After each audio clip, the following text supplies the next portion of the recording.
அன்புள்ள மகர ராசி அன்பர்களே வணக்கம். இந்த வார ராசி பலன். மகர ராசியினருக்கு 2இல் ராகு, 3இல் சனி, 7ஆம் இடத்தில் குரு வக்கிரம், அஷ்டமத்தில் கேது.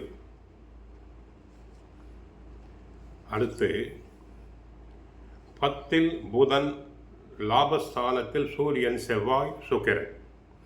ராசியாதிபதி சனி பகவான் 3இல் வலுவாக இருப்பதாலும் லாபஸ்தானத்தில் சூரியன், செவ்வாய், சுக்கிரன் இருப்பதாலும் சிறப்பான அமைப்பு என்பதால் மனதில் நீங்கள் நினைத்ததெல்லாம் நடக்கும். பல்வேறு விதமான வளமான பலன்களை பெறுவீர். குடும்பத்தில் மங்களகரமான சுபகாரியங்கள் நடைபெறும். நெருங்கியவர்களிடம் இருந்து வந்த மனஸ்தாபங்கள் எல்லாம் தற்போது நீங்கும்.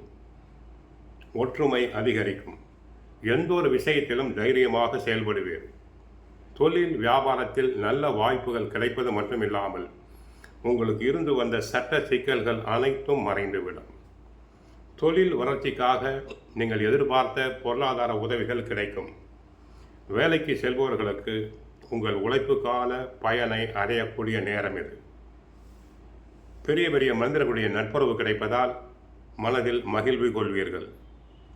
நீண்ட நாளைய சிக்கலுக்கு தற்போது வழி பிறக்கும்.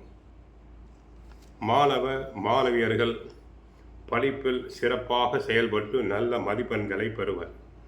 பெற்றோருக்கும் ஆசிரியருக்கும் நல்ல பெயரை வாங்கி கொடுப்பர்.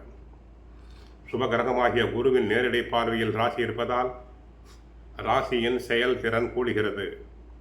அதோடு பஞ்சமாதிபதி மற்றும் சுக லாபாதிபதி இணைந்து லாபஸ்தானத்தில் இருப்பதும் அதில் செவ்வாய் ஆட்சி பெற்று இருப்பதும் சூரியனோடு சேர்ந்திருப்பதும் மிக சிறந்த நற்பலன்களை தரும். பொருளாதாரம் நல்ல முறையில் இருக்கும். புதிய புதிய ஒப்பந்தங்கள் தங்களுக்கு வந்து சேரும். கிளை தொழில் தொடங்கும் வாய்ப்பு உருவாகும். மன அமைதியும் சந்தோஷமும் நீடிக்கும். எந்த பிரச்சனைகளையும் உங்களுக்கு சாதகமாகவே முடியும் வண்ணம் வரும். 2ஆம் இடமாகிய பாக்கியஸ்தானத்தில் சனி ராகு இருப்பதால் யாரை குறித்தும் அவமரியாதையாக பேச வேண்டாம். யாரிடமும் வாக்குவாதம் செய்ய வேண்டாம். சரியாக விசாரிக்காமல் ஒரு செய்தியை மற்றவர்களிடம் பகிர்ந்து கொள்ள வேண்டாம். வார கடைசியில் குரு வக்ரம் பெறுவதால் சில எதிர்பாராத மாற்றங்கள் நிகழலாம்.